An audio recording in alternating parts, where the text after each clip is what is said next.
మేము రాత్రి 11 గంటలకు ఉన్నాము. ఫ్రాంక్ యొక్క శస్త్రచికిత్స మొదలవుతుంది.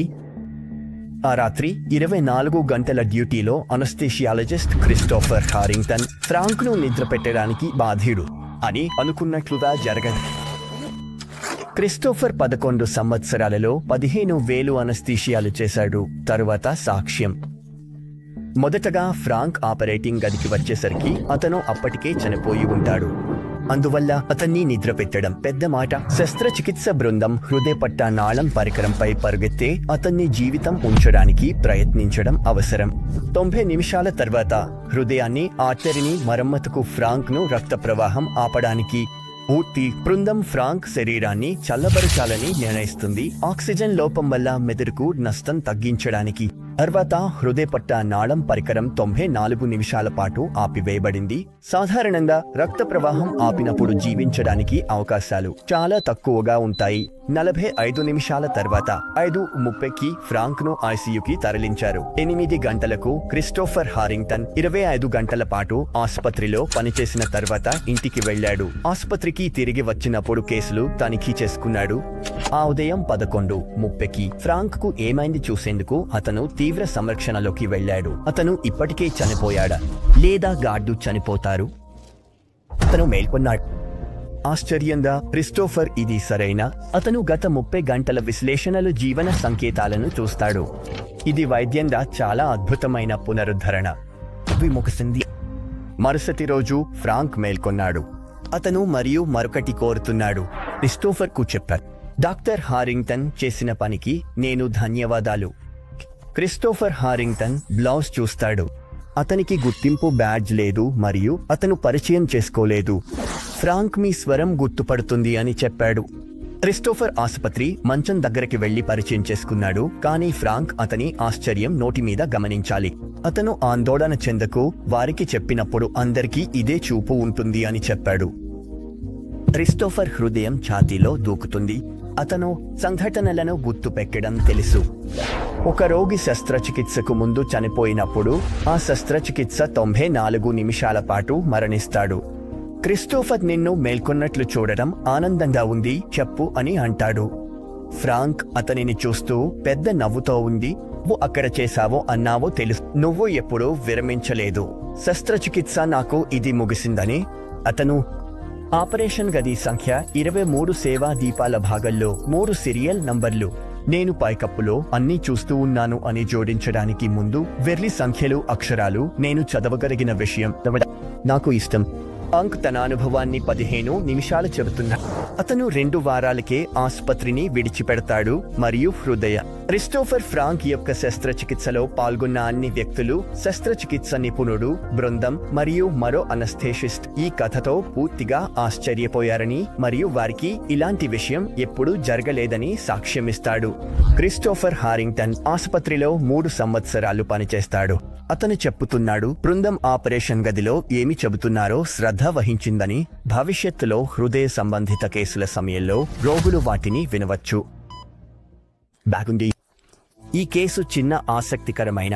మనం ఒక రోగితో వ్యవహరిస్తున్నాం. అతను క్లినికల్ గా చనిపోయి తిరిగి వచ్చాడు. ఈ పునరుత్థానం గురించి మాట్లాడవచ్చు. సరిగ్గా కాదు, అతని మరణం అంతగా పొడవుగా లేదు. ఈ కేసు సరైన రీతిలో ఇది క్రిస్టోఫర్ హారింగ్టన్ సాక్ష్యంపై మాత్రమే ఆధారపడి ఉంది. నిజానికి రోగి పేరు ఫ్రాంక్ కాదు అని కూడా మార్చాడు. మనం చెప్పాలి, హారింగ్టన్ కు అబద్ధం చెప్పడానికి ఎటువంటి కారణం లేకపోవచ్చు. కానీ ఈ విచారణ కోసం ప్రతిపాదించేది బలమైన, బాగా నిర్ధారించబడిన ఒక కేసుపై దృష్టి పెట్టడం. అందుకు మూలాలు, డాక్యుమెంటేషన్ ఉన్నాయి. ఒక వ్యక్తి నీటిలో మునిగిపోయి చనిపోయిన కేసు 27 గంటల తర్వాత బాగా నిర్ధారించబడిన మరణం తర్వాత తిరిగి పునరుత్థానం చెందాడని ఆసక్తికరంగా ఉంది. రుచికరంగా ఉంది. మొదలు పెట్టుదాం. రుచి చూసి విలువ తెలుసుకుందాం. తెలియని వారికి చెబుతున్నాను, ఈ విచారణ ఒక 100 రహస్యాల వీడియోలలో భాగం. ఇది 8వ రహస్యానికి ప్రారంభం. నిర్ధారించబడిన పునరుత్థానాలు. నేను మీకు ఒక ప్రకటన ఉంది, చూడండి. నేను ప్రాజెక్ట్ చర్చ 1000 నమ్మకాలకు ఇది ఎందుకు? శతాబ్దంలో ప్రతిష్టాత్మక ఫ్రాంకోఫోన్ మిషన్ ప్రాజెక్ట్స్ ఒకటి కావచ్చు. నేను ఉద్యమంలో పాల్గొనడం ఆనందం. ఈ ప్రాజెక్ట్ క్రైస్తవ నమ్మకం చూపించడానికి ఉద్దేశించబడింది. ఎందుకంటే ఇది ఉంది. క్రిస్టోఫర్ నమ్మడానికి. ఈ శ్రేణిలో నేను మీకు ఒక 100 అర్థం కాని కేసులను పరిచయం చేస్తున్నాను. నిజానికి క్రైస్తవత్వం అద్భుతాలు ఉన్నాయి, చాలా ఎక్కువ ఉన్నాయి. వాటిలో వేల ఉన్నాయి. 1000 నమ్మకాలకు కారణాలు పెద్ద జాబితాను తయారు చేస్తున్నాయి. నా వీడియోల్లో ఈ నమ్మకాలకు సంబంధించిన కొన్ని. స్నేహితులారా, మీరు 100 అద్భుతాలు కనుగొనాలనుకుంటే 1000 నమ్మకాల వెబ్సైట్కు వెళ్ళండి మరియు వారి న్యూస్ లెటర్కు సబ్స్క్రైబ్ అవ్వండి. నా ఛానల్లో నమ్మకాల గురించి వినండి. నేను జో 1తో కలిసి పనిచేయాలనుకుంటున్న ముఖ్యమైన మిషన్ ప్రాజెక్ట్. అయితే 1000 ఎక్కువ కారణాలలో నమ్మడానికి కారణం ఇది ప్రారంభం 1623 ఫ్రాన్స్లో సావోయ్లో ఉంది. నేను మీరిని చూడగలను. 4 జరిగిన విషయం ఇది పాతదిగా. కానీ జాగ్రత్త, ఇది పాతది. ఇది నిర్ధారించబడలేదని కాదు. లో జరిగిన అగ్ని ప్రమాదం గురించి అనేక వివరాలు తెలుసు. 2000 సంవత్సరాల క్రితం జరిగింది. మనం తెలుసు అగ్ని ప్రమాదం జూలై 18న సర్కస్ మాక్సిమస్లో ప్రారంభమైంది. 6 రోజులు 7 రాత్రులు కొనసాగిందని తెలుసు. వివరాలు ఉన్నాయి. నేరోన్ చక్రవర్తి ఆరోపణలు తెలుసు. అతను మెకీన్ టవర్. మనం ఈ అన్ని విషయాలను తెలుసుకుంటే అది తాసిటస్ వంటి రోమన్ చరిత్రకారుల ద్వారా మనకు సాక్ష్యాల. మరొక ఫ్రాన్స్ రాజా హెన్రీని రవాయిలాక్ చంపడం ఇక్కడ 4 శతాబ్దాల క్రితం. మనం తెలుసు ఇది పారిస్లో ఫెర్రోనరీ వీధిలో జరిగింది. సాక్ష్యాల అధికారిక పత్రాల ద్వారా ఈ హత్యకు సంబంధించిన దాడి యొక్క పరిస్థితులు, ఫలితాలు మనం ఖచ్చితంగా తెలుసుకుంటున్నాము. ఈ సందర్భాల్లో సంఘటన శతాబ్దాల క్రితం లేదా యుగాల క్రితం జరిగినప్పటికీ మనం చాలా ఖచ్చితంగా ఉండవచ్చు. ఇది పాతది, తప్పనిసరిగా తప్పు అని చెప్పలేము. 1623లో హౌట్ సావోయ్లో ఏమి జరిగిందో గమనించి పరిశీలించవచ్చు. అవి ఉన్నట్లయితే నమ్మదగిన సమాచారం పొందవచ్చు. పోదాం. నేను మీకు ఈ వ్యవహారాన్ని తెలుసుకోవడానికి అవసరమైన అంశాలు ఇస్తాను. మీ అభిప్రాయాన్ని ఏర్పరచుకోవచ్చు. 1623లో ఆనెసికి 9 కిలోమీటర్ల దూరంలో ఓయిలెస్ ఊర్ అంటే చర్చిలోని వివిధ పూజారుల నివాసం. అధిపతి అయిన పూజారి మరియు వికార్లు, అసిస్టెంట్ పూజారులు ఉంటారు. ఈ ఓయిలెస్ స్కూల్లో పాఠశాల విద్యార్థులుగా ఉన్న యువకులు ఉన్నారు. వారికి పాఠాలు పూజారుల ద్వారా దించబడతాయి. ఆసక్తి 15 సంవత్సరాల 2 యువకులు ఉన్నారు. జెరోమ్ అన్న ఫ్రాన్స్వా జెనిన్. మీరు ఎందుకు అర్థం? ఈ యువకులు ఉపాధ్యాయుడి కింద చదువుకుంటున్నారు. సోమవారం మే 1. క్రోజెట్ త్వరగా వెళ్లాల్సి ఉన్నాడు. గత వారపు పని పరిశీలిస్తున్నాడు. జెరోమ్ అసంతృప్తి ఉన్నాడు మరియు వెళ్లే అతన్ని కొట్టాడు. జెరోమ్ పారిపోవాలని అనుకుంటున్నాడు. సెంట్ హెలెన్-డు-లాక్లోని ఇంటికి చేరుకోవాలని ఉంది, 80 కిలోమీటర్లు దక్షిణంగా. అతను తన అన్న ఫ్రాన్స్వాను ఒప్పించాడు. ఇక్కడ ప్రమాదం జరగబోతోంది. వారు ఉదయం కిలోమీటర్ల తర్వాత వారు ఫియట్ నదికి చేరుకుంటారు. ఖచ్చితమైన ప్రదేశంలో. నేను గుర్తు చేస్తున్నాను, ఆప్స్కు చాలా దూరంలో లేము. ఈ సంవత్సరం మంచు కరిగినందున చాలా అధికంగా ఉంది. నది స్థాయిలో ఉన్నప్పుడు అక్కడ ఏం లేదు. పంప్ సాధారణ మట్టెలు తరచుగా ప్రవాహం ద్వారా తీసుకెళ్లబడతాయి. నిజానికి మీరు ఎత్తులో ఓనెక్స్ వంతెన ఉనికిలో లేదు. 1937 నిర్మించారు. ఈ 3 జారే పలకలను చూసి బెదిరింపుగా ఉన్న నదిని చూసి వారు దాటడానికి సంకోచించారని ఫ్రాంకోయిస్ తరువాత చెప్పాడు. ఫ్రాన్స్వా జెరోమ్ తిరిగి వెళ్లాలని సూచిస్తాడు. కానీ జెరోమ్ వెళ్లాలనుకోవడం లేదు. క్రోజెట్ అక్క వద్ద ఉండకూడదు. తన అన్నను ఉంచడానికి అతను మొదటగా ప్రారంభానికి ఒక పూజ చేస్తారు మరియు సులభంగా దాటితే ఆన్సీ సందర్శన మసీకి వెళ్లి వాగ్దానం చేస్తారు. ఫ్రాన్స్వా డి సేజ్ శరీరం. అతను 4 నెలల క్రితం మరణించాడు. ఫ్రాన్స్వా డి సేజ్ పాత బిషప్ ప్రసిద్ధి పొందాడు మరియు అతను ఒక గొప్ప సంత్గా ప్రసిద్ధి చెందాడు. జెరోమ్ మట్టెలపై ముందుకు సాగుతున్నాడు. చాలా అస్థిరంగా ఉంది. ఒక్కొక్క మధ్యలో భయంతోనే అతను జారిపోతాడు. మట్టెలకు పట్టుకుని ఫ్రాన్స్వా డి సేజ్ రక్షించు అన్న సహాయం చేస్తాడు. కానీ అతను జారిపోతాడు. మట్టెలపై ఉలికిలో అతను ఒడ్డుకు చేరుకోవడానికి. అప్పుడు అతను తిరిగి చూస్తాడు. కేవలం ప్రవాహంలో తేలుతున్న టోపీ కనిపిస్తుంది. అతను ఒడ్డున పరుగెత్తి తన అన్నను నీటిలో చూడటానికి చూశాడు. జెరోమ్ కనుమరుగైనట్లుగా ఉంది. ఆ సమయంలో నదిచే మింగబడింది. ఫ్రాన్స్వా వెతుకుతూనే ఉన్నాడు. క్షణం ముఖ్యమని అతనికి తెలుసు. నిమిషాలు, గంటలుగా. తర్వాత అతను సుమారు 200 అడుగుల మేర నదిని అనుసరించాడు. ఇది 10 నిమిషాలుగా అనిపించింది. సహాయం కోరాలని నిర్ణయించుకుంటాడు. ఓఐఆర్ వైపు వెళ్లేటప్పుడు 15 నిమిషాల తర్వాత అతను కలుస్తాడు. 20 సంవత్సరాల యువతి ఆంథనీ రాఫిన్ హోటల్ సేవకురాలు తర్వాత మార్టిన్ కర్లీ లూయిస్ డి రొంజియర్ మరియు ఇతర నివాసితులు. భయంతో అతను అన్ని నదిలో పడిపోయారని అతన్ని కనుగొనలేదని వివరించాడు. గ్రామం ఈ విషయం తెలుసుకుంటుంది మరియు చాలా మంది విచారణలో సాక్ష్యం ఇస్తారు, కానీ నేను దానిపై తిరిగి వస్తాను. అందువల్ల 12 జెరాడ్ను కోసం నదికి వెళ్లారు. ఫ్రాన్స్వా పూజారులకు పారిపోవడం మరియు జెరోమ్ నదిలో విషయాన్ని తెలియజేయడానికి వద్దకు వెళ్లాడు. 3:30 నదిలో వెతకడం తర్వాత 9 నుండి 12 జెరోమ్ శరీరం ఇంకా లేనిది. అంకోయిస్ ఇప్పుడు తిరిగి వచ్చాడు. అతను అక్కడ వెళ్ళాడు, కానీ పూజారులు లేరు. అతను పంపించడానికి మరియు పూజారిని తెలియజేయమని అడిగాడు. ఈ మధ్యలో నదిలో సహాయం చేసేవారు పెరిగారు. షాక్లో ఉన్నారు ఫ్రాన్స్వాను సాంత్వన. అతను నిజాన్ని ప్రారంభించాడు. అన్నుడు చనిపోయాడు, ఇంకా నీటిలోనే ఉండాలి. అతను శరీరాన్ని మునిగించడానికి, దాన్ని వెతకడానికి ఒక స్వచ్ఛందుడిని వెతుకుతున్నాడు. ఆనెక్స్ గ్రామంలోని నివాసితులు అసాండ్రే రాఫిన్ గురించి ఆలోచిస్తున్నారు. అతను ఈ ప్రాంతంలో మంచి వ్యక్తి. నదిలో అనేక శరీరాలను వెతికాడు. అలెగ్జాండ్రే రాఫిన్ పని నుండి వస్తున్నప్పుడు అందించబడింది. అతను సంఘటన స్థలానికి వెళ్ళాడు. తన మామయ్య మత్స్యకారుడితో ఉదయం వెళ్ళిన మరియు తన కుమారుడు మార్టిన్. అతను తరువాత సాక్ష్యం ఇస్తాడు. నదిలో శరీరాలను ముంచడం నాకు అలవాటు. సమాచారం అందినప్పుడు కర్ర బరువు తీసుకుని నీటి లోతు కొలుస్తాను మరియు నాకు చెప్పిన స్థలాన్ని కొలిచినప్పుడు అది 31 నుండి 32 అడుగుల లోతులో ఉందని కనుగొన్నాను. అది చాలా లోతుగా ఉంది, సుమారు 10 మీటర్ల లోతు.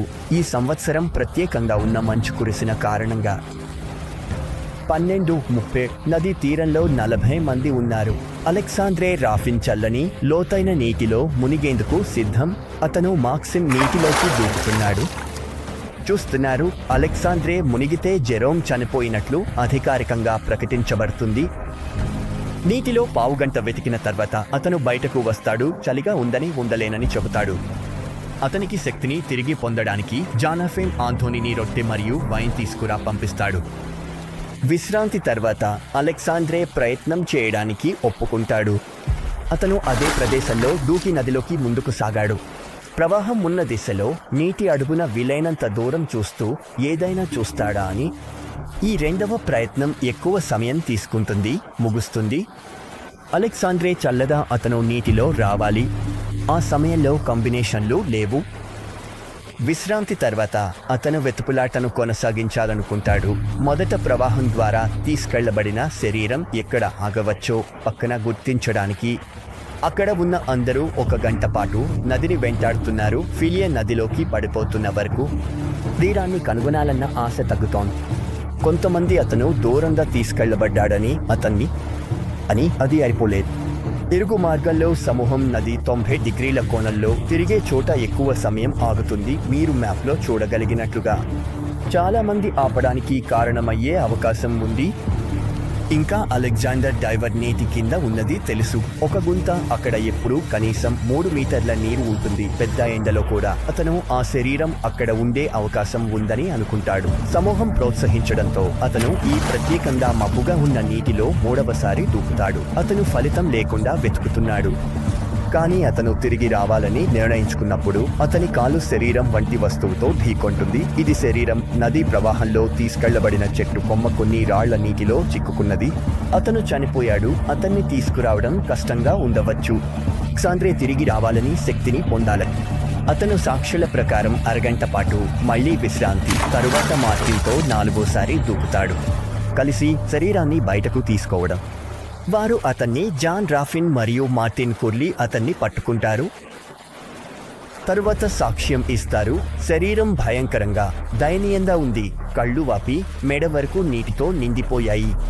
నిజంగా అతను 8 గం పాటు నీటిలో ఉన్నాడు. 8 గం నుండి 4 గం వరకు డైవ్ సమయం. అతని సోదరుడు ఫ్రాంకోయిస్ కూడా గుర్తించడంలో ఇబ్బంది పడుతున్నాడు. పాలరాయిలా చల్లగా ఉన్నాడు. చనిపోయాడని నమ్మారు. అతన్ని వెంటనే పాతిపెట్టవలసి ఉంటుందని చెప్పేవారు. సమూహం గ్రామానికి శరీరాన్ని తీసుకురా.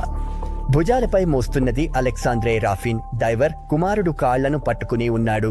అలెగ్జాండ్రే చెబుతారు, తన వయస్సుకు బలంగా ఉన్నాడు, కారణం అతను నీరు తాగాడు. మార్గంలో అతను ఒక పాసింగ్ను కలిశాడు. అతను మిచెల్ బొవార్డ్ ఆన్సీలో న్యాయమూర్తి. విరామం తీసుకుంటాడు. బొవార్డ్ జెరోమ్ జెనిన్ చనిపోయాడని గుర్తిస్తాడు, సాక్ష్యం ఇస్తాడు. సంక్షిప్తంగా సమూహం. అతను జెరోమ్ యొక్క శరీరాన్ని ఒనెక్స్ 220 జోల్నెస్ రోడ్ నివాసి జాన్ రాఫిన్ వద్ద ఉంచుతాడు. ఈ గోశాల లేదు, కానీ స్థలంలో నిర్మించిన ఇల్లు ఈ జ్ఞాపక ఫలకాన్ని కలిగి ఉంది. స్క్రీన్లో చూస్తున్నట్లుగా ఒరుగున ఉన్న విల్లాస్ పట్టణ పూజారి జాక్వెస్ ది హెల్గానో హెచ్చరించారు. అతను 5 గంటల లా పెటిక్ గ్రాండ్స్కి వస్తాడు. శరీరాన్ని పరిశీలించి అది చనిపోయిందని నిర్ధారించి పూజారి కోసం వేచి ఉండడం మంచిది. క్లాడ్ పుటాడ్ ఇద్దరు యువ పింఛనర్లకు బాధ్యత వహిస్తున్నాడు. పితా పుటాడ్ సమాచారం అందుకున్నాడు. ప్రయాణం చేసి గోశాలకు చేరి అతను జెరోమ్ యొక్క శరీరాన్ని గుర్తించడంలో కష్టపడుతున్నాడు. దోహకంగా అతను అప్పగించిన యువ పింఛనర్ శరీరం ప్రార్థిస్తున్నాడు. అతను దేవుడిని బాలుడికి జీవితం ఇవ్వాలని ప్రార్థించమని అడుగుతాడు. ఫ్రాన్స్వా డిసేస్ ను స్నేహితుడిలా దేవుని కోసం ప్రార్థించమని అడుగుతున్నాడని అర్థం. అతను ఇది చేస్తే గౌరవానికి 9 చేయాలని. వాతావరణం ఆ రాత్రి పండుగకు అనుకూలంగా లేదు. ఫ్రాన్స్వా బాధలో ఉన్నాడు. అతని అన్న చనిపోయాడు. యువకుడు క్రూరంగా చనిపోయాడు. పోనే ముందు క్లాడ్ పుటాడ్ గోశాల యజమాని జాన్ రాఫిన్ను వేళ ఏర్పాటు చేయమని అడుగుతాడు. అది ఆ కాలంలో సంప్రదాయం. గరా మేల్కొని ఉండండి. ఆత్మ కోసం ప్రార్థన శరీరం మరో ప్రపంచంలో జీవిస్తున్నదని నమ్మారు. ఆంటోనీ రాఫిన్ ఇద్దరు మహిళలతో కాపలాగా ఉన్నారు. పుటాడ్ మరియు ఫ్రాంకోయిస్ జెనిన్ విల్లాస్కు వెళ్లారు. అక్కడ పూజారి వారికి భోజనం అందించాడు. రాత్రి భోజన ఫ్రాన్స్వా ప్రమాదం జరిగిందో చెబుతాడు. అతను అన్న ఫ్రాన్స్వా డిసేస్ గౌరవార్థం మసీకి వెళ్లాలని వ్రతం చెప్పగా ఆలమూరు మీద నడవడానికి వారు దాటగలిగితే తండ్రి పుటాడ్ వివరాన్ని ఇంకా తెలియకపోతే చాలా భావోద్వేగంగా ఉన్నాడు. అతను జెరోమ్ యొక్క శరీరం ముందు ఒక వ్రతం చేయడానికి ప్రేరణ పొందాడు. యువకుడు బతికితే ఫ్రాన్స్వా డిసేస్ 9 మసీ చేయాలని వాగ్దానం చేస్తాడు. అతను చివర సిద్ధం భక్తుడితో మళ్లీ మాట్లాడుతాడు. వ్రతాన్ని ఫ్రాన్స్వా డిసేస్ సమాధికి తీసుకెళ్లాలని బాధ్యత. భోజనం తర్వాత ఫ్రాన్స్వా జెనిన్ విజిలాంట్గా ఉండటానికి అనుకున్నాడు, కానీ పితా పుటోట్ అతనికి నిద్రపోవాలని ఆదేశించాడు. 2 పూజారులు గోశాలకు వెళ్లారు. ఇకనే ఉంచు మరియు శరీరం ప్రార్థనగా ఉన్న ముత్తుల ఆఫీస్ పఠిస్తారు. తర్వాత ఇంటికి చేరతారు. తరువాత మృతదేహాన్ని చూసుకోవడానికి నివాసితులు రాత్రంతా ఉంటారు. ఓనాకా ఆంథోనీ రాఫిన్, ది రొంజియర్ మరియు జాన్ రాము బాధ్యత వహిస్తారు. కోక్ ఫీల్డ్ వద్ద మార్టిన్, మార్గిట్ రాఫిన్ స్వాధీనం చేసుకుంటారు. ఆంథోనీ రాఫిన్ లూయిస్ ది రొంజియర్ బాధ్యత తీసుకుంటారు. అనంతరం 6 పితా పుటాడ్ గోశాకు తిరిగి వస్తాడు. అతను ప్రార్థన వ్రతం పునరావృతం చేస్తాడు. అంత్యక్రియలు ఉదయం 11 గంటలకు. రాత్రి నుండి శవం క్షీణించింది. మరణం తర్వాత శరీరాల క్షయ ప్రక్రియ వేగంగా జరుగుతుంది. నేడు అంత్యక్రియల గుహాలు నెమ్మదింపజేయడానికి ఏమీ చేయకపోతే త్వరగా జరుగుతుంది. కాబట్టి ఫ్రాంకోయిస్ జెనిన్ అతన్ని కనుగొన్నాడు, మరింత వికృతంగా. అయితే కొంచెం ముందుగా కోక్ క్షేత్రంలో రాత్రి గడిపిన 3 మహిళలు అదే ఆలోచనను చేసుకున్నారు. శవం నుండి వచ్చే దుర్గంధం కూడా రోజుకు పెరుగుతోంది. అక్కడ శరీరాన్ని విజిలెంట్లు శవం నుండి దూరంగా ఉండాల్సి వస్తోంది. తద్వారా అది సహించదగినంతగా ఉండాలి. అంత్యక్రియకు నిమిషాల ముందు 2 పూజారులు పితా ప్లుటోడ్ దుర్గంధం వాసనకు ప్రతిస్పందించి వెనక్కి తగ్గుతాడు. నీటితో తడుపుతున్న వారు శరీరముపై ఆశీర్వదించిన నీరు చల్లుతున్నారు. తరువాత అవి బయటకు వస్తాయి. మృతదేహాన్ని ఒక పెద్ద దుప్పటి కవచంలో ఉంచుతారు. నేరుగా భూమిలో పాతిపెడతారు. పూజారులు మాస్ ప్రారంభిస్తారు. చర్చిలోకి వెనుక ప్రవేశించి అప్పుడు చర్చిలో 40 మంది ఉన్నారు. అంత్యక్రియ కోసం ఎదురుచూస్తున్నారు. ఆంటోనీ రాఫిన్, లూయిస్ డి రొంజియర్ మరియు జాన్ రాఫిన్ దగ్గరగా వచ్చి సిద్ధంగా ఉన్నారు. వాళ్ళు అరుస్తారు, పడిపోతారు, షాక్ అవుతారు. ఆంటోనీ రాఫిన్ తర్వాత అతన్ని కప్పులో కప్పడానికి అతను చేతిని ఎత్తినట్లు భయపడ్డాము. ఊపిరి తీసుకుని అతను ఓ ధన్యమైన ఫ్రాన్స్వా డిసేస్ అని అరుస్తాడు. ఇది అక్కడ ఉన్న వారిని భయపెట్టింది. కొందరు నేలపై పడిపోయారు మరియు మరికొందరు బయటకు పరుగెత్తారు శబ్దం చేస్తూ. సరే, నాకు అలా జరిగి ఉంటే నేను పారిపోయి అరుస్తూ ఉండేవాడిని. ఈ విషయం గురించి నేను మీకు అనుభవం చెబుతాను. గోధుమ గుడిలో అల్లకల్లోలం. వారు పూజారులను గుర్తిస్తున్నారు. వారు ఆ దృశ్యాన్ని చూడలేదు, కానీ సాక్షులు ఒక క్రమంలో మూతుని 3 చలనాలను వివరించారు. మొదట చేతి ఎత్తడం, ఇది రకమైన నిట్టూర్పు. మూడవది ఆశ్చర్యం. ఓ ధన్యమైన ఫ్రాన్స్వా డిసేస్, మూతుడు అతను ఉన్న మద్దతుపై కూర్చున్నాడు. ఇది మంచం లేదా పట్టిక. అందరూ షాక్లో ఉన్నారు, ఆశ్చర్యపోతున్నారు. అతని మరణానికి 27 గంటల తర్వాత జెరోమ్ తిరిగి జీవించాడు. బాగుంది. స్పష్టంగా ఉన్న ప్రశ్న, ఈ కథ నిజమా? ఇది నిర్ధారించిందని ఏమి చూపిస్తుంది? ఇది కల్పించిన ఒక పురాణమా? తర్వాత లేదా గ్రామంలోని నివాసితులు ఈ కథను పూర్తిగా కల్పించారని? దీని గురించి తెలుసుకోవాలంటే సంఘటనల కొనసాగింపును చూద్దాం. మనకు అర్థం, నిజం, అబద్ధం, తేడా. జెరోమ్ తిరిగి జీవించిన తర్వాత సభ పూర్తిగా షాక్లో ఉంది. ఇది ఊహించదగ్గ విషయం. కొంతమంది నేలపై పడిపోయారు, కొంతమంది చర్చిని వదిలి పరుగెత్తారు. లూయిస్ ది రొంజియర్ మరియు జాక్స్ రామో మునిగారు. కానీ త్వరగా అందరూ ప్రార్థన చేస్తారు. కొందరు చేతులు కొట్టుతూ దేవునికి కృతజ్ఞతలు తెలుపుతూ అద్భుతం, అద్భుతం, అతను తిరిగి జీవించాడు అంటున్నారు. పితా పుటోట్ జెరోమ్ను గుర్తిస్తున్నాడా అని అడుగుతాడు. జెరోమ్ అంగీకరిస్తాడు. జెరోమ్ చెప్పాడు, ప్రమాద సమయంలో చైతన్యం కోల్పోయి గోధుమ గుడిలో మేల్కొన్నాడు. అతను తరువాత సాక్ష్యం, నేను నీటిలో మునిగిపోయిన క్షణం నుండి వచ్చే వరకు జరిగినదంతా నాకు గుర్తులేదు. నేను ఈ కాలంలో జరిగిన విషయాన్ని ఆలోచన లేదా గుర్తులేదు. కళ్ళు తెరిచినప్పుడు ముందుగా ధన్యమైన ఫ్రాన్స్వా డిసేస్ ఉన్నాడని, తనను ఆశీర్వదిస్తున్నాడని చూశాడని ప్రకటించాడు. అతను ఫ్రాన్స్వా డిసేస్ యొక్క ఈ దర్శనం సాధారణ కల్పన కాదు అని తరచూ చెబుతాడు. కానీ అతను కళ్లను తెరిచిన వెంటనే తన కళ్లతో చూసినట్లు ఇది అరుపుకు కారణమని చెప్పాడు. బాగుంది. మొదటి ప్రశ్న, కథ నిజమా? జెరోమ్ జెనిన్ ఏమీ చూడలేదు. ఎందుకంటే మరణం తర్వాత జీవితం ఉంటే అతను ఏదైనా చూడాలి. అతను తన శరీరానికి బయటగా ఉన్నాడు. మరణానికి దగ్గరగా ఉన్న చాలా మంది వ్యక్తులు తమ శరీరాన్ని బయట నుండి చూసి తిరిగి జీవించడానికి ముందు ఈ విషయం మీద సిద్ధాంతం ఉంది. కానీ జెరోమ్ ప్రశ్నలతో ముంచారు, కానీ మాట్లాడటంలో అతనికి ఇసుక కడగడానికి రాఫిన్ మద్యం తీసుకురావడానికి వెళ్ళాడు. జెరోమ్ 8 గంట నీటిలో ఉండి 27 గంట మరణం తెలుసుకుంటుంది. అందరితో బాగా చర్చించిన తర్వాత పితా పుటోడ్ తన ఇంటికి ఆవేశంతో వెళ్లాలని ఉన్నాడు. ఈ సంఘటన గురించి తన చర్చిలోని అన్ని సభ్యులకు తెలియజేయాలని. అతను పూజారి భోజనానికి తిరస్కరిస్తాడు. జెరోమ్కు శుభ్రమైన దుస్తులు అందిస్తున్నారు. అతని దుస్తులు తడి. తర్వాత ఫ్రాన్స్వా మరియు జెరోమ్ జెనిన్తో కలిసి ఇంటికి వెళ్ళాడు. లానున్నప్పుడు పితా పుటోడ్ వెంటనే చర్చికి వెళ్లి గంటను మోగించి అందరూ చేరిన గ్రామస్తులకు అద్భుతం గురించి చెబుతాడు. మధ్యాహ్నం వారు భోజనానికి వెళ్లారు. జెరోమ్ మంచి ఆకలిని చూపిస్తాడు. ఫ్రాన్స్వా జెనిన్ పితా పుటోడ్ నమ్మలేరు.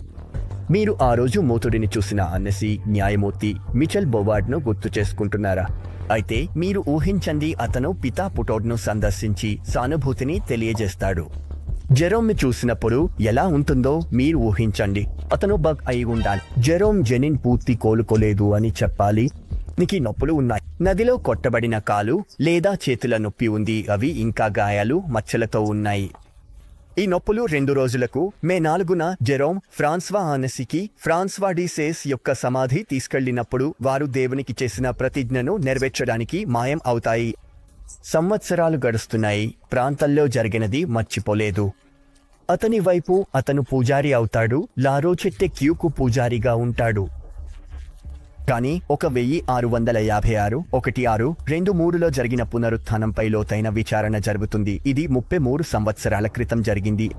ఈ విచారణ తర్వాత ఎందుకు జరుగుతోంది? సందర్భాన్ని అర్థం చేసుకోవాలి. 1622లో ఫ్రాన్స్వా డిసేస్ ప్రాంతంలో ప్రియమైన వ్యక్తి, పవిత్రతకు ప్రసిద్ధి చెందాడు. అతని మరణం తర్వాత వచ్చిన సంవత్సరాల్లో అనేక కాథలికులు దేవుని అతని ద్వారా కృపలు కోరారు.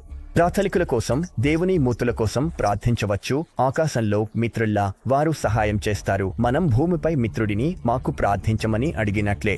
తెలుసుకోవాలి, నేను ప్రొటెస్టెంట్లు కాథలిక్కుల తేడాలపై పూర్తి సర్వే చేశాను. ఇందులో మరణించిన వారికి ప్రార్థన చేయడం కూడా ఉంది.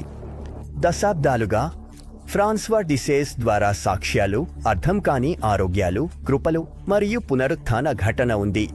దానిపై మరో విచారణలో మాట్లాడుతాను. కాబట్టి చర్చి ఒక విచారణ ప్రారంభించింది. నిజం తెలుసుకోవడానికి సాధారణ విచారణ. ఈ విచారణ కెననైజేషన్ దానిపై ముగియవచ్చు. చర్చి ఒక మృతుడు పవిత్రుడని, దేవుని మిత్రుడని గుర్తిస్తుంది. కాబట్టి మనకు ఆసక్తికరమైనది, జెరోమ్ జెనిన్ 27 గంటలు మృతుడిగా ఉన్నాడా, మళ్లీ జీవించాడా అనే లోతైన విచారణ. అది చేయడానికి విచారణకారులు ఆ ప్రాంతానికి వెళ్లి వివిధ సాక్షులను ప్రశ్నించారు. వారు జెరోమ్ జెనిన్ను ప్రశ్నించారు. 1656లో అతను నిజంగా ఉన్నాడు మరియు ఇప్పుడు జీవిస్తున్నాడు అనే విషయం గురించి సందేహం లేదు. విచారణకారుల ఆసక్తి 1623లో నీటిలో మునిగిన తర్వాత అతని అనుమానిత మరణం. మొదటి అర్థం కాని అద్భుతం గుర్తుందా? అది ఒక వ్యక్తి, మిచెల్. అతనికి కాలు కోల్పోయి కాలు తిరిగి కలిసింది. ఇది కూడా అలాగే ఉంది. విచారణలో మిచెల్కు 2 కాళ్ళు ఉన్నందుకు సందేహం లేదు.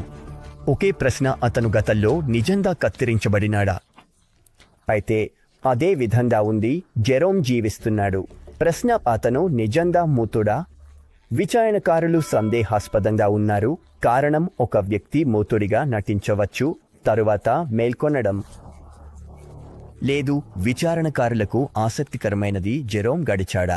8 గంటలు నీటిలో ఉండటం. ఎందుకంటే ఈ సందర్భంలో జీవించడానికి అది అసాధ్యం అని తెలుసుకోవడానికి. నీటిలో కొన్ని గంటలు గడిపిన తర్వాత ఆక్సిజన్ లేకుండా అది ఖచ్చితంగా ఉండేది కాదు.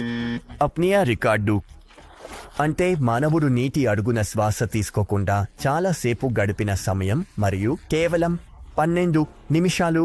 నేను కేవలం 30 సెకన్లు ఉంటాను. ఈ కేసులో 10 మంది సాక్షులను దర్యాప్తు అధికారులు ప్రశ్నించనున్నారు. జెరోమ్ మరియు Francois Genin, Father Claude Putaud, Anthony Raffin, Louis de Rongier, Martin Curley వంటి యునెక్స్ డైవర్ అలెగ్జాండర్ రాఫిన్, అన్నెసి న్యాయమూర్తి మైఖేల్ బ్యూవర్డ్. వారు వారిని విడిగా అన్ని సంఘటనలపై ప్రశ్నిస్తారు. వారికి చాలా ప్రశ్నలు అడుగుతారు.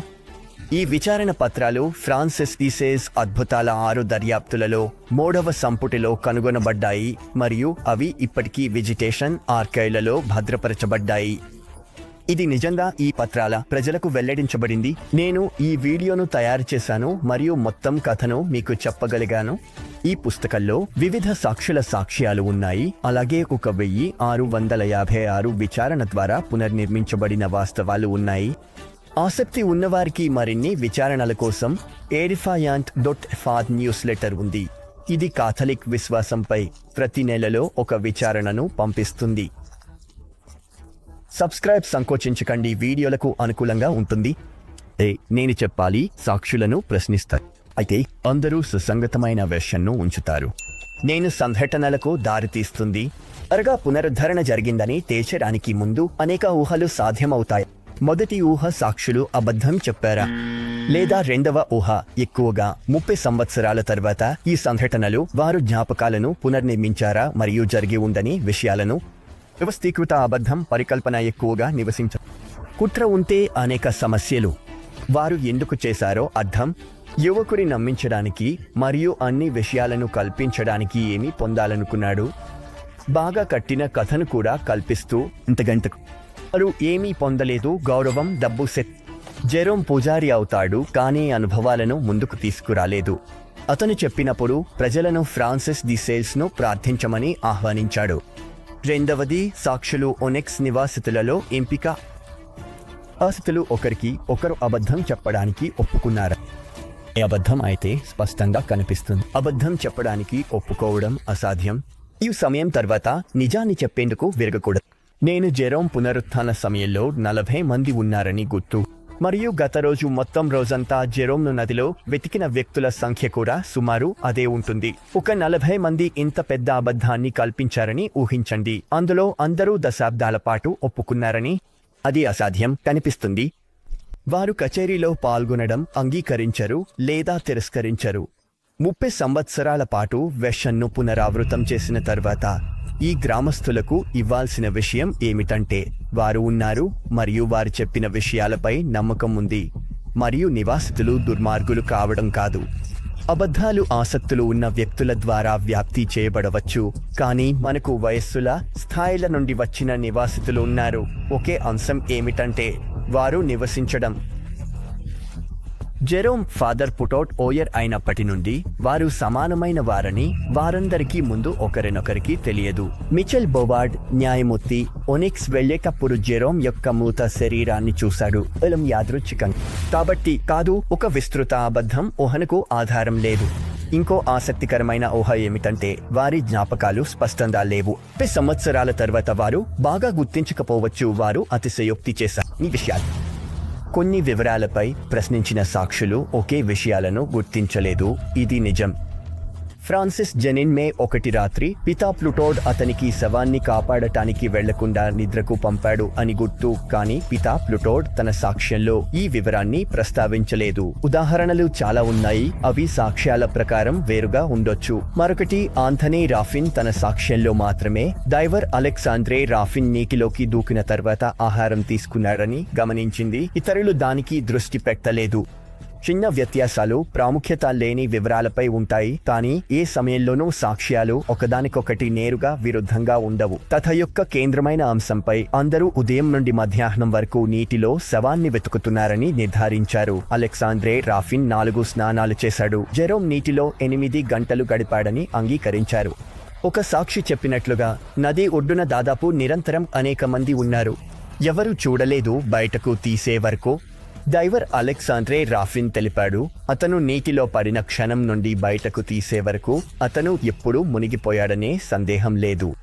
నది చాలా పెద్దదిగా ఉండటం వల్ల అతను మునిగిపోకుండా ఉండటం అసాధ్యం.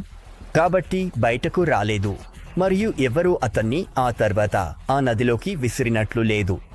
అప్పుడు దర్యాప్తు అధికారులు ఆ మృతుడు చికిత్స లేదా మందుల వల్ల పునరుజ్జీవనం సంభవించలేదా? పరికల్పన భుజాలు తడుముకునేలా చేస్తుంది. ఈ శవానికి మందు ఇవ్వాలని ఆలోచించలేదు. మేము దాన్ని కడతామని ఆలోచించాము. ఆయన మరణం స్పృహలో కనిపించింది. దానిపై సందేహించటం అసాధ్యం. ఫ్రాన్సిస్ జెనిన్ మూతికి సంబంధించిన సూచనలు ఉన్నాయి. అద్భుతంగా వాపిపోయాడు. అతనికి నోరు చెవులు ఇసుకతో నిండిపోయాయి. అతను శరీరమంతా గాయాలతో కోపంగా వికారంగా ఉన్నాడు. మరియు నేను అతన్ని గుర్తించడం కష్టమయ్యేంత మారాడు. అతనికి ఎలాంటి చలనం, శ్వాస లేదు. అతన్ని నీటిలో నుంచి తీసిన తర్వాత నేను చూసినట్లుగా గోధుమ గడ్డలో సాయంత్రం అతన్ని చూసే ఇతరులు ఉన్నారు. ఆలరాయిలా చల్లగా ఉండి అందరూ చనిపోయాడని నమ్మారు. చచ్చి ఉంటే వెంటనే పాతిపెట్టవలసి ఉంటుందని చెప్పేవారు. సందేహం లేకుండా గుర్తించడానికి అన్ని గుర్తులు ఉన్నాయి. అన్ని సాక్షులు శవం యొక్క రూపాన్ని నిర్ధారించారు. సాయంత్రం రాత్రి ఈ విషయంలో అన్ని కథలు పూర్తిగా సరిపోతున్నాయి. జెరోమ్ పునరుజ్జీవనంలో ఎలా చర్య తీసుకున్నారో క్రమాన్ని నిర్ధారించారు. చేయి పైకి లేస్తోంది. నిట్టూర్పు తరువాత ఆశ్చర్యం. ఫ్రాన్సిస్ డి సేజ్ 30 సంవత్సరాల తర్వాత సాక్షులు ఈ విషయాన్ని గుర్తుంచుకున్నారు. ఈ 2 రోజులు ఎంత ముఖ్యమైనవి మరియు అందువల్ల ఉండాలి. నేను మనకు ఉన్న వివరాలను వివరించను, ఎందుకంటే అవి చాలా ఉన్నాయి. నేను బోరింగ్ అవుతానని నాకు తెలుసు. బాగుంది రహదారి. అయితే జెరోమ్ తన మునిగినప్పుడు తాగిన నీరు ఎప్పుడూ తిరిగి వదిలించబడలేదు. ఈ అంశంపై ప్రశ్నించగా అన్ని సాక్షులు ఉన్నారు. జెరోమ్ జెనిన్ తనను శుభ్రం చేసుకుంది. నోరు, చెవులు ఇసుక మట్టితో నిండిపోయాయి. కానీ అతను నది నుంచి బయటకు వచ్చినప్పుడు బిందువును కూడా వదలడం లేదు. అతని పునరుజ్జీవనానికి తర్వాత కూడా కాదు. ఈ నీటి అదృశ్యం దాని శరీరం మెడ వరకు వాపిపోయినప్పుడు ఇది మనం ఒక అర్థం కాని రహస్యం గురించి మాట్లాడుతున్నామని చూపిస్తుంది. ఈ కేసుపై మీ స్వంత అభిప్రాయాన్ని ఏర్పరచుకోవడానికి, కానీ నేను మీకు చెప్పినది మీరు పూర్తిగా నమ్మించకపోతే ఈ పుస్తకంలో ఇంకా ఇతర వాదనలు ఉన్నాయి. నిజాన్ని అంగీకరించాలి మరియు చరిత్ర పద్ధతి మనకు ఈ ప్రత్యేక కేసుకు సంబంధించిన అన్ని అంశాలపై నిరాకరణలో ఉండటానికి అనుమతించదు. అన్సీ ఆర్కైవ్లను చదవండి, తవ్వండి. మీరు నిజంగా తనిఖీ చేయాలనుకుంటే జెరోమ్ జెనిన్ యొక్క పునరుజ్జీవనం రవాయిలాక్ హెన్రీ 4 హత్యకు బలంగా నిర్ధారించబడింది. పునరుజ్జీవనం ఉంటే దేవుడు ఉన్నాడని చూపిస్తుంది. జీవితం ఉందని యేసు యొక్క పునరుజ్జీవనాన్ని గుర్తు చేస్తుంది. మీరు తెలుసుకున్నారా? కానీ నేను యేసు పునరుజ్జీవన దృష్టికోణం నుండి విచారణ చేశాను. యేసు పునరుజ్జీవనం నిజమని మనకు కారణాలు ఉన్నాయి. చరిత్రాత్మక ఈ విషయాలు తెలుసుకోండి. రండి, దర్యాప్తు కోసం అక్కడ ఆగను. నేను కనుగొన్నాను. మరొక కేసు చాలా తాజా, ఎందుకంటే మనందరం కొంచెం ఒకేలా ఉన్నాం. మనం తాజా విషయాలను చాలా ఇష్టపడతాము, మరింత నిజమైనది కాదు. అందువల్ల నేను మనకు మరొక కేసును కనుగొన్నాను. ఇది XX శతాబ్దం చివరలో మీరు చూడబోతున్నారు. కాబట్టి మీరు నా వెంట ఉండండి, ఎందుకంటే కేసు నమ్మించకపోతే ఇది నమ్మించగలదు అని నేను ఒక అంశంపై వస్తాను. అడిగాము, చనిపోయిన తర్వాత జీవితం ఉంటే 27 గంటలు చనిపోయిన జెరోమ్ ఏమీ చూడలేదు, ఏమీ గుర్తులేదు. ఎందుకు? మరణానికి దగ్గరగా ఉన్నప్పుడు ఏదైనా చూడటానికి ప్రయత్నించే ప్రతి వ్యక్తి, ఫ్రాంక్ లాంటి వారు శరీరాన్ని పైనుండి చూస్తున్నట్లు సాక్ష్యమిచ్చిన వారు మరణించలేదు, ఎందుకంటే వారు తిరిగి వచ్చారు. పునరుజ్జీవనం గురించి మాట్లాడడం కాదు, వారు చాలా దగ్గరగా మరణానికి చేరుకున్నారు. అయితే చాలా మంది క్షణంలో వారు అడ్డంకి, సరిహద్దు, నది లేదా ఇతర ఏదైనా రూపాంతరం చెందిందని చూస్తారు. దాటితే అది తిరిగి రాకుండా ఉండే పాయింట్ అని తెలుసుకుంటారు. ఈ సరిహద్దు తర్వాత విషయాలు ఉన్నాయి, అవి చూడడానికి అనుమతి లేదు. తమ శరీరంలో తిరిగి వచ్చి తమ జీవితం కొనసాగిస్తే. కానీ జెరోమ్ జెనిన్ నిజంగా చనిపోయాడు 27 గంటలు. అతను ఈ సరిహద్దు దాటిన తర్వాత కొన్ని విషయాలను చూసినట్లు ఉండడం. దేవుడు అతను గుర్తు పెట్టుకోలేదు. మనం ఆలోచించవచ్చు, ఎందుకంటే మనం తెలుసుకోవాల్సినవి కాదు. బాగుంది, సమీప మరణ అనుభవాలపై మాట్లాడతాము. చాలా బాగుంది. ఇది జరిగిన అద్భుతమైన కేసు నేను కనుగొన్నాను. 9వ రహస్యం 1986లో మార్గెట్ హైమ్ యొక్క పునరుజ్జీవనం. మేము జూన్ 1986 23న జర్మనీలోని మ్యూనిక్కు 100 కిలోమీటర్ల హోర్మన్షోఫెన్ అనే చిన్న గ్రామంలో ఉన్నాము. ఆ రోజున 13 నుంచి 14 వరకు సంవత్సరాల 3 యువతులు, ఆంజెలా మరియు ఎల్గా బర్గర్, అలాగే మార్గెట్ హైమ్ గ్రామం వెంట ఉన్న గెల్ట్నార్ నీకిలో ఈదడానికి వెళ్లాలని తీర్చుకుంటారు. 15-30 ఏళ్ల మార్గెట్. సాధారణంగా అవి మంచి ఈదువులు. ఈసారి డ్రామా జరుగుతుంది. బోర్డుకు ఆంజెలా తిరిగి ఎక్కుతున్నట్లు చూడదు. సెకండ్లు గడుస్తున్నాయి, తరువాత నిమిషాలు. నీటి అడుగు చూడలేము. ఏంజెలా భయపడుతుంది. చెడు జరుగుతున్నట్లు అనుమానించిన ఆమె బైకుపై ఎక్కి వేగంగా నడుస్తుంది. 15:50కి 2 పోలీసులు వస్తారు మరియు నదీ రక్షణ కేంద్రానికి సమాచారం చెబుతారు. సుమారు 6 మీటర్ల వెడల్పు ఉన్న ఒక బలమైన చక్రవాతం ఏర్పడిందని గమనిస్తారు. బాసిన్ యొక్క తలుపులో ఒక నీరు పారుతుంది. నీరు సైఫన్ లాగా పరుగెత్తే గ్రిడ్ వెనుక. యువతులు నీటి తలుపు వైపు ఆకర్షితమై గ్రిల్లింగ్ కు ఎదురుగా పడ్డారు. పోలీసులు చిన్నారులను తిరిగి పొందడానికి నీటిలో దూకడానికి ప్రయత్నిస్తారు, కానీ ప్రమాదకరం. వేగంగా జరుగుతున్నాయి. 16:05కి వైద్యుడు, అంబులెన్స్, హెలికాప్టర్ గాల్లో. సాయంత్రం 4:13 కాఫ్బెర్గెన్ నుండి రెస్క్యూ బృందం వస్తుంది. డైవర్ బార్బెల్ మ్యూలర్ తన కాంబో వేసుకుంది. ఆమె చేరగానే నీటిలో దూకి ఎల్గాను పైకి తీసుకువస్తుంది. నేను డైవర్ సాక్ష్యం. ఆమె చనిపోయింది. శరీరం మొత్తం నీలం, తక్కువ ప్రతిస్పందన. కాఫ్బెర్గెన్ ఆసుపత్రికి తరలింపు. అంబులెన్స్లో ప్రారంభమైన పునరుజ్జీవన ప్రయత్నాలు, తరువాత ఆసుపత్రిలో అందించిన చికిత్సలు.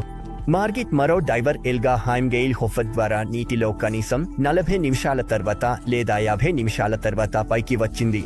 డాక్టర్ ఫోస్టర్ యువతిని చనిపోయినట్లు నిర్ధారిస్తాడు. ఇది ఆమె సాక్ష్యం. ఆమె క్లినికల్గా చనిపోయింది. పుప్పొటలు విస్తరించాయి, గుండె కొట్టడం లేదు, సమతలంగా ఉంది. ఆమెను ఇంట్యూబేట్ చేశారు. వెంటనే కృత్రిమ శ్వాస గుండె మసాజ్ నిర్వహించాము. తర్వాత ఒకసారి డిఫిబ్రిలేషన్ నిర్వహించారు. మానిటర్పై గుండె యొక్క మేల్కొలుపు కనిపించింది. గుండె మసాజ్ కొనసాగించాము. గొంతులో మొదటి కొట్టింపుల వరకు. సందేహం ఉన్నారు. రక్త ప్రసరణ తిరిగి ప్రారంభించినప్పుడు ప్రమాదం వల్ల మెదడు గాయాలతో ఎవరో పునరుజ్జీవించడానికి భయపడుతున్నాను. ఆ సమయంలో నేను పూర్తి నివారణను నిర్ద్వంద్వంగా తోసిపుచ్చాను. మార్గెట్ కేంప్టన్ హెలికాప్టర్ ద్వారా తరలించారు. ఆమె 16:40కి చేరింది. డాక్టర్లు గ్లాస్గో స్కేల్లో 3వ స్థాయిలో కోమాను చూశారు. చాలా తీవ్రమైన స్థాయి. రోగి నుండి ఎలాంటి ప్రతిస్పందన లేదు. శరీరాన్ని వెంటిలేటర్ శ్వాసపరుస్తున్నారు. చదవడం లేదు. నివేదిక సాంకేతిక. భయంకరం. మార్గెట్ నాటకీయ స్థితిని వివరిస్తుంది. తెలుసుకోవాలనుకునే వారికి మీరు చాలా వివరాలను కనుగొన్న జోయాకిమ్ బాఫ్లెట్ రాసిన ఒక అద్భుత కథ అనే పుస్తకంలో.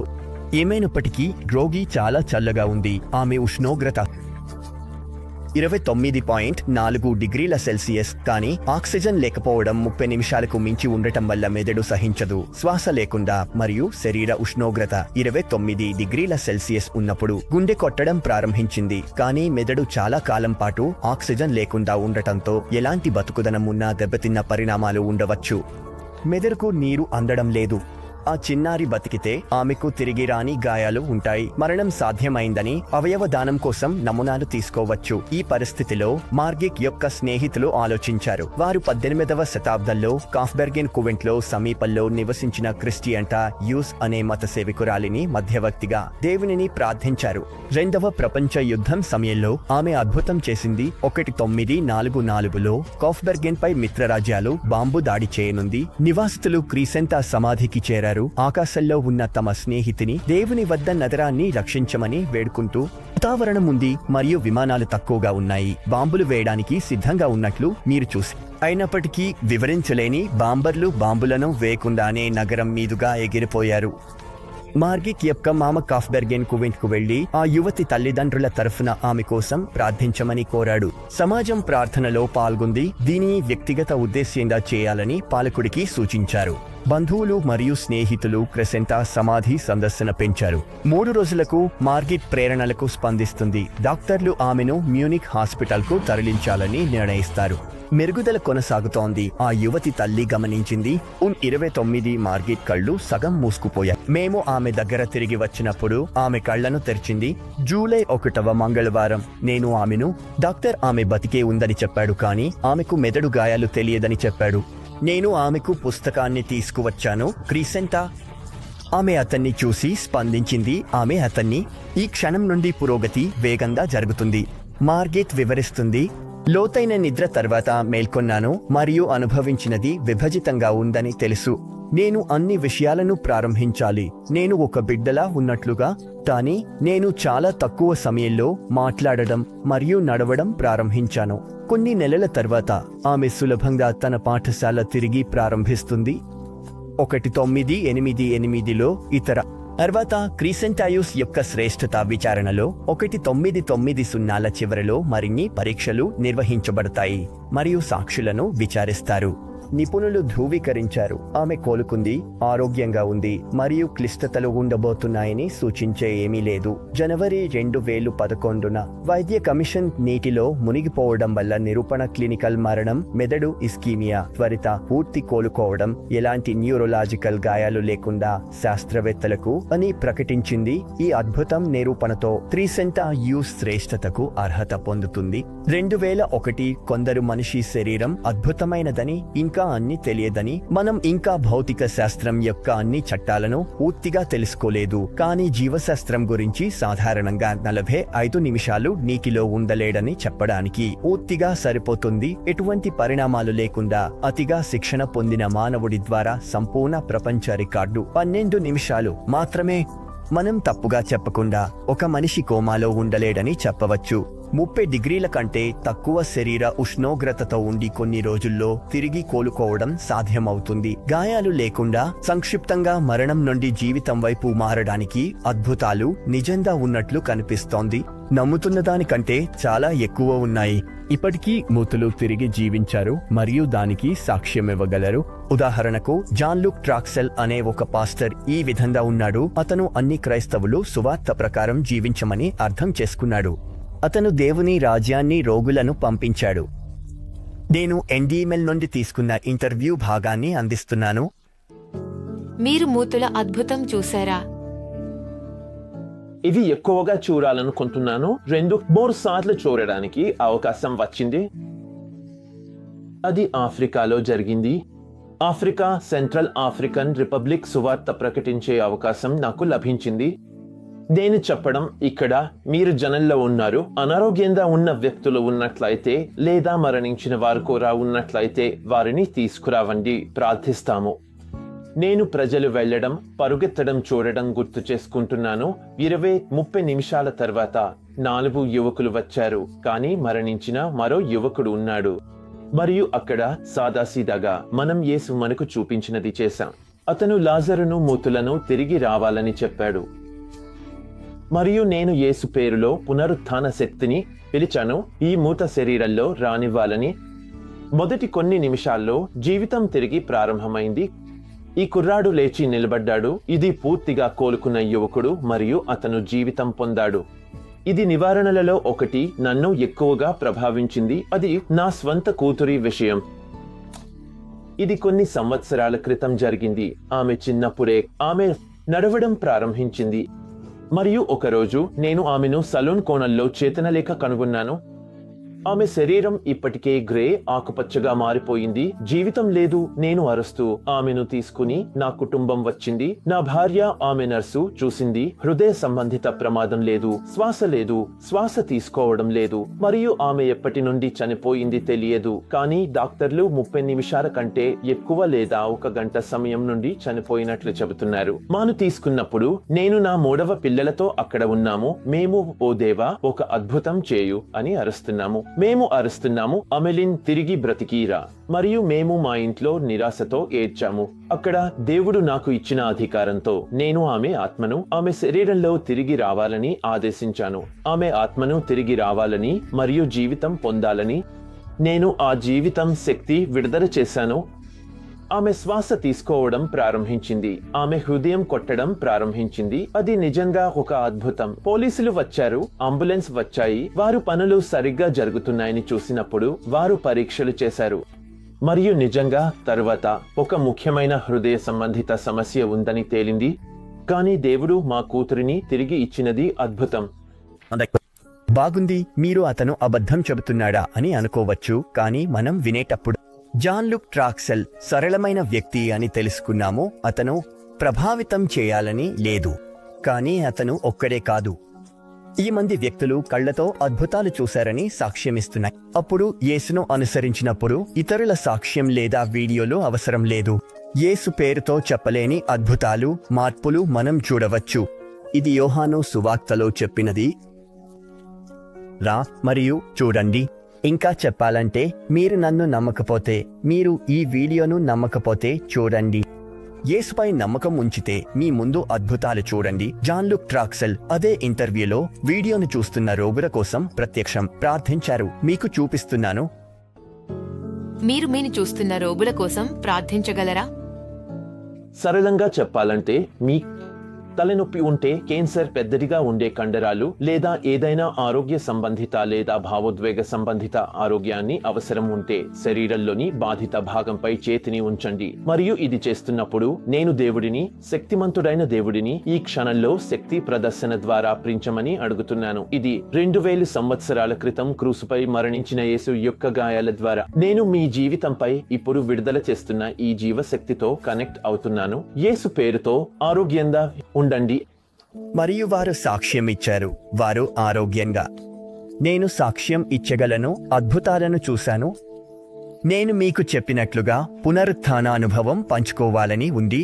సరే, ఇది అద్భుతం. కానీ నేను మీకు దీనిపై చెప్పాలి. నేను ఈ అంశంలో ఉన్నాను. సంవత్సరం 2023 నా నాన్నగారు రోజురోజుకు ఆరోగ్యం క్షీణించసాగింది. ఎందుకు జరిగిందో తెలియదు. మేము తెలుసుకున్నాము. క్రుప్ఫెల్డ్ జాకోబ్ వ్యాధి అరుదైన వ్యాధి. 1 మిలియన్ మందిలో ఒకరిని ప్రభావితం చేస్తుంది. మరియు ఇది చికిత్స రాని వ్యాధి. ప్రథమ లక్షణాలు కనిపించిన తర్వాత బాధితులందరూ 1 సంవత్సరం వరకు మరణిస్తారు. 15 నెలలు ఎక్కువ. ఏప్రిల్ 2023 చివరిలో డయాగ్నోసిస్ తెలిసినప్పుడు నా నాన్నగారు కొన్ని నెలలు ఉన్నారని తెలుసు. ఇది పెద్ద షాక్గా ఉంది. కారణాలు తెలియదు. ఇది మనపై పడుతుంది. ఏమీ చేయలేము. నా విశ్వాసం చాలా పెరిగింది, ఎందుకంటే నేను ఈ గురించి తెలుసుకున్నాను. నేను తెలుసు దేవునికి, నా నాన్నగారి ఆరోగ్యానికి లియోనీ మార్టిన్ అనే మతాధికారి ద్వారా దేవునిని ప్రార్థించడం ప్రారంభించాము. నేను బాగా తెలుసు ఇది ఎంత తీవ్రమైనదో. అద్భుతం గొప్పగా ఉండేది. నెలలు గడిచే కొద్దీ నా నాన్నగారి ఆరోగ్యం క్షీణించసాగింది. కానీ నేను ఆశను కాపాడుతున్న అద్భుతం ఎంత గొప్పగా ఉంటుందో అది దేవునికి మహిమను తెస్తుంది. నేను ఆ విశ్వాసంలో ఉన్నాను. నా ఛానెల్లో 2 రోజుల క్రితం నా నాన్నగారు ఎమాన్యుయేల్ కేవలం 54 సంవత్సరాల వయస్సులో క్రుప్ఫెల్డ్ జాకోబ్ ఎన్సెఫలైక్తో బాధపడుతున్నారని తెలుసుకున్నాను. ఇది క్షీణించే వ్యాధి. ఇది రోగిని 1 సంవత్సరంలో తీసుకెళ్తుంది. మీకు చెప్పి ఇబ్బంది పెట్టాలనుకోలేదు, కానీ ఈ కొత్త పిలుపు అందించడానికి ఈ ఛానల్ను ఉపయోగించడం సరైనదని నమ్ముతున్నాను. అతను 2023 ఆగస్టు 4న మరణించాడు. కానీ అప్పుడు నేను ఇంకా నమ్మాలి అని. అతను పునరుత్థానమవ్వగలడు. అద్భుతం ఉండవచ్చు. సువార్తలో సమానమైన కథ ఒకటి చెప్పబడింది. యేసుక్రీస్తుకు లాజరు అనారోగ్యంగా ఉన్నాడు. లాజరు సోదరిమణులు యేసును అతన్ని స్వస్థపరచమని చెప్పారు. ఆయన రాలేదు. అయితే లాజరు మరణించాడు. యేసుకు రాక ఆరోపణలు. యేసు సమాధానం ఇస్తాడు, లాజరు చనిపోయాడు మరియు మీరు నమ్మేలా నేను మీకోసం అక్కడ లేనందుకు సంతోషంగా ఉంది. లాజరును పునరుత్థానము చేయడం ద్వారా ఆయన గొప్ప అద్భుతం చేయబోతున్నారు. నేను నా నాన్నగారికి ఆయన మరణం తర్వాత పునరుత్థానం అవ్వడం అనుకుంటున్నాను. నా నాన్నగారు మరణించారు. ఆ తర్వాత నేను ఆయన శరీరం ముందు ప్రార్థించడానికి శ్మశానంలో ఒంటరిగా కొంత సమయం గడిపాను. కానీ నేను బూతు అనిపించలేదు, ఎందుకంటే దేవుడు ఏదైనా చేయగలడు అని నాకు తెలుసు. ఆయన చరిత్రలో చేసిన అనేక అద్భుతాలను నేను తెలుసు మరియు నేను ఇలాగే చాలా నిమిషాల పాటు ప్రార్థించాను. అయితే నాన్న లేచిపోతారనే భయంతో భయపడ్డాను. అది జరిగితే నేను అరుస్తా. కాబట్టి జెరోమ్ జెనిన్ ఒనెక్ ప్రజలు అనుభవించిన భయాన్ని నేను బాగా అర్థం చేసుకున్నాను. సంక్షిప్తంగా నిమిషాల ప్రార్థన తర్వాత నేను అనుకున్నాను ప్రార్థించాలి. అందువల్ల నేను నా నాన్న శరీరంలో. అప్పుడు నా హృదయంలో ఆయన స్వరం వినిపించింది, నన్ను వెళ్ళనివ్వు. అడుగుతున్నది ఏమిటో నీకు తెలియదు. అతను కంటే అక్కడ చాలా బాగున్నాడని అనిపించింది. నాకు అర్థం, నువ్వు ఆయన స్వేచ్ఛను గౌరవించక తప్పలేదు. దేవుడు అది చేయలేదు.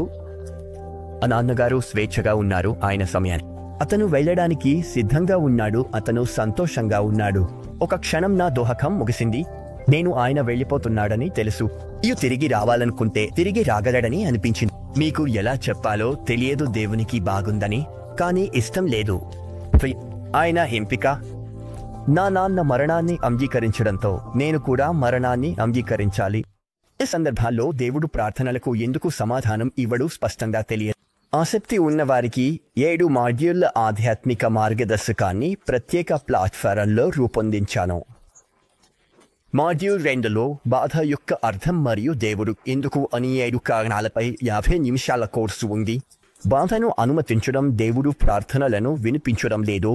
ఈ శిక్షణను తీసుకోవడానికి నేను మీకు సలహా ఇవ్వగలను. వివరణలో లింక్ను ఉంచాను.